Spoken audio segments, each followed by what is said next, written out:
ऐसे ही educational video को पाने के लिए मेरे चैनल को सब्सक्राइब करें और साथ में बेल आइकन को प्रेस करें ताकि मेरे आने वाले वीडियो की नोटिफिकेशन आपको मिल सके। Okay, now let's start. Hello friends, कैसे हैं आप सब। मैं विकास एक बार फिर आया हूं कुछ नए टॉपिक के साथ। आप सभी का स्वागत है हमारे YouTube channel E study with Anil sir में। दोस्तों, जैसा कि आप जानते हैं कि अभी हम बायोलॉजी की प्लेलिस्ट पढ़ रहे हैं। पिछले वीडियो में हमने कोशिका अर्थात सेल के बारे में पढ़ा। उसमें हमने देखा कि कोशिका जीवन की सबसे छोटी कार्यात्मक एवं संरचनात्मक इकाई है। कोशिका क्या है? ये क्वेश्चन बहुत ही इंपॉर्टेंट है, वन लाइनर क्वेश्चन हो सकता है ये। कोशिका जीवन की सबसे छोटी कार्यात्मक एवं संरचनात्मक इकाई है। इसके साथ ही हमने कोशिका द्रव्य अर्थात साइटोप्लाज्म के बारे में भी डिटेल्ड वे में स्टडी किया। अगर आपने अभी तक हमारे उस वीडियो को नहीं देखा है तो मेरा आपसे निवेदन है कि सबसे पहले आप उस वीडियो को देखिए, उसके बाद इस वीडियो पे आइए, जिससे कि जो भी हम आपको समझाएं वो सारी चीज़ें आपको परफेक्टली समझ में आ जाए। वेल, आज हम पढ़ने वाले हैं टैक्सोनॉमी के बारे में। लास्ट लेक्चर में भी हमने देखा था टैक्सोनॉमी क्या होती है। टैक्सोनॉमी यानी कि वर्गीकी, इसे हम 3 चरणों में पूरा कर सकते हैं। कौन कौन से हैं वो 3 चरण? पहला तो आइडेंटिफिकेशन। दोस्तों, आइडेंटिफिकेशन का मतलब आप जानते हैं, किसी चीज़ को पहचान करना। दूसरा क्लासिफिकेशन मतलब वर्गीकरण करना। और तीसरा नोमेनक्लेचर यानी कि नामकरण करना। तो टैक्सोनॉमी में कितनी चीज़ें आती हैं? 3 चीज़ें आती हैं, आइडेंटिफिकेशन, क्लासिफिकेशन और नोमेनक्लेचर। अगर आपको हमारे पिछले वीडियो के बारे में थोड़ा सा ध्यान हो, अगर आपने उसको अच्छे से देखा है, तो उसमें हमने एग्जांपल लिया हुआ था कि जब हम कोई भी जानवर या फिर किसी भी जीव को पहली बार देखते हैं तो सबसे पहला काम हम क्या करते हैं, उसको आइडेंटिफाई करते हैं कि वो कैसे दिख रहा है, उसके शेप क्या है, उसके के कैसे कितने पैर हैं, कितने हाथ हैं, ये सब हम पहले आइडेंटिफाई करते हैं। और उसके बाद हम देखते हैं कि इसे हम किस कैटेगरी में रख सकते हैं।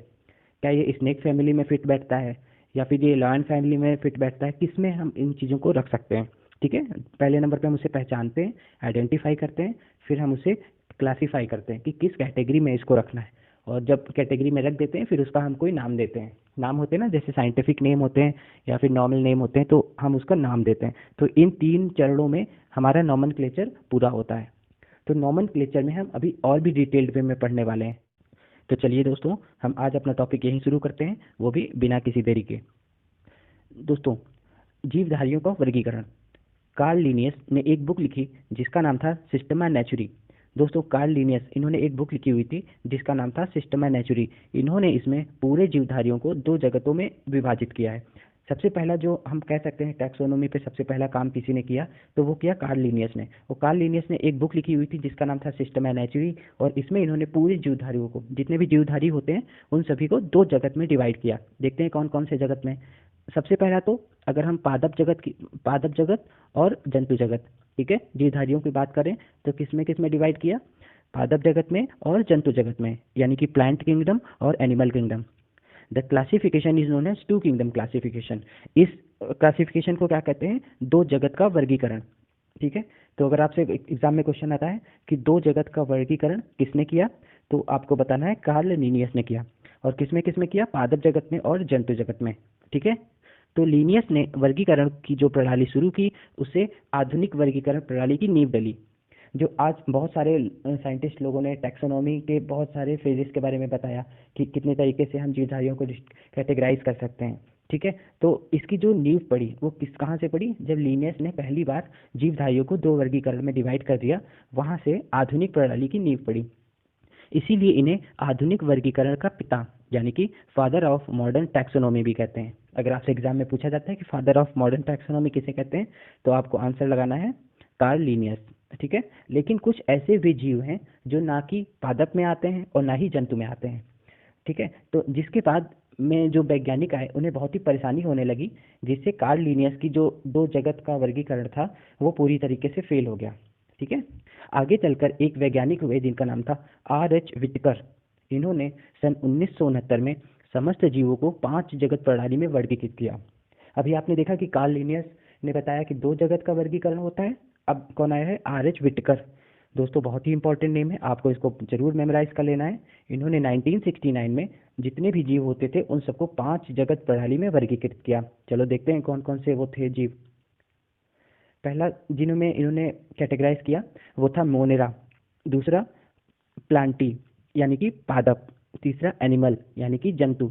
चौथा प्रोटिस्टा। और लास्ट में फंगाई या फंजाई।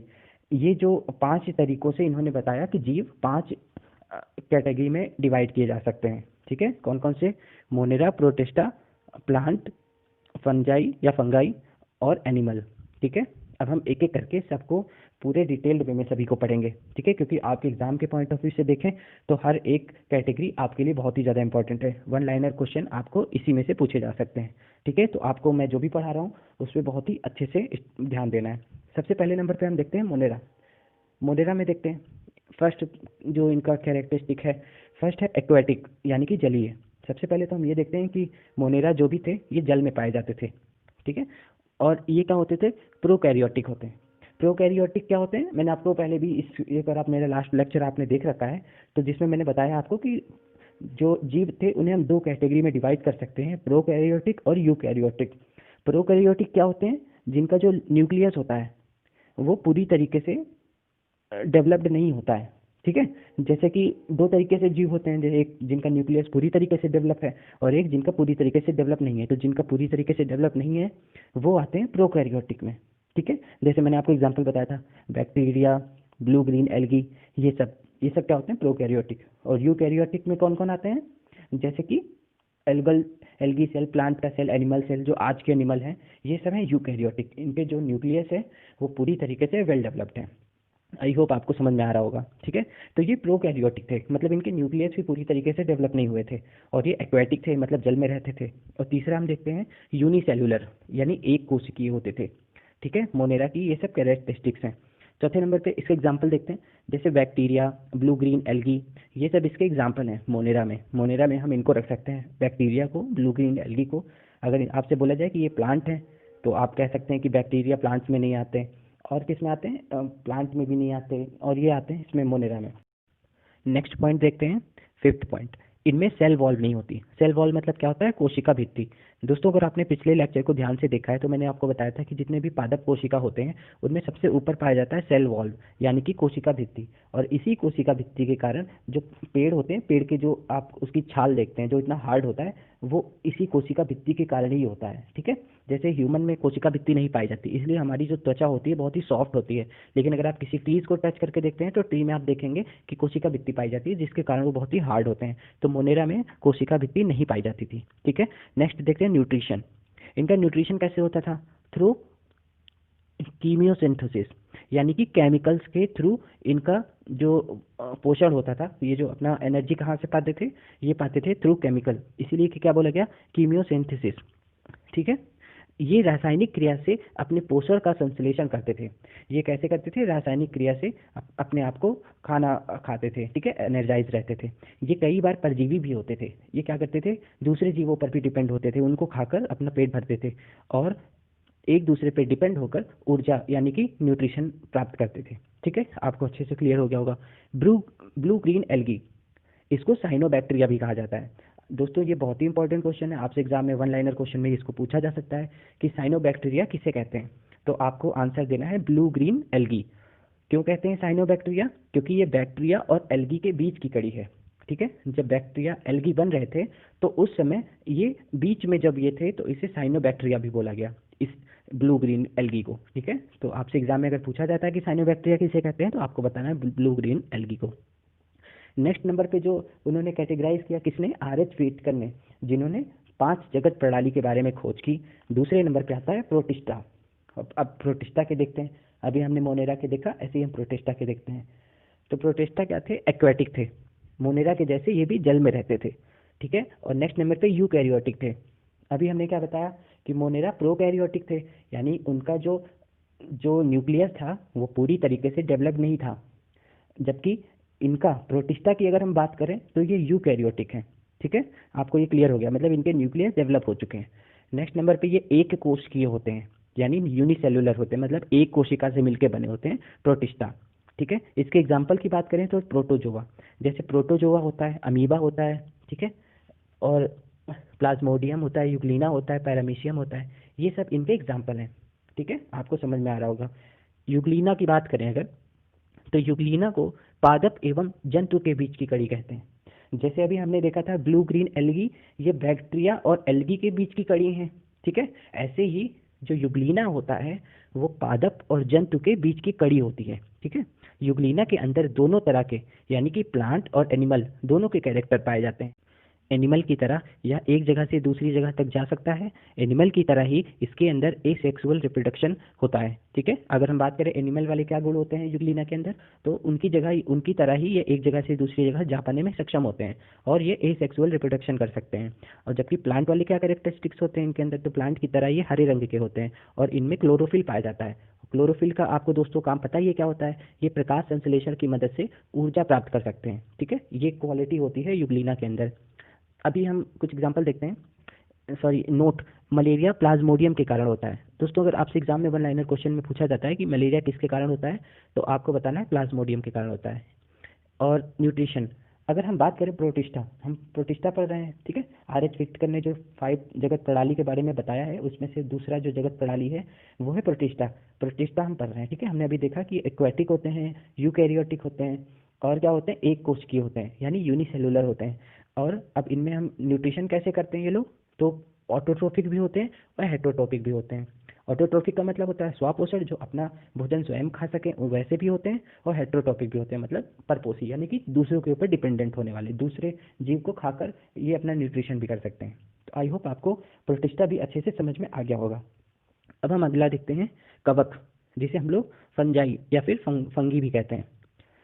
ये कहाँ पाए जाते हैं, ये मोस्टली मॉइस्ट प्लेसेस पे पाए जाते हैं, यानी कि जो नमी वाले क्षेत्र होते हैं वहाँ पे पाए जाते हैं। ठीक है, अभी मोनेरा और प्रोटेस्टा तो एक्वेटिक होते थे, जलीय होते थे, लेकिन ये कहाँ पाए जाते हैं, वेट सरफेस पे।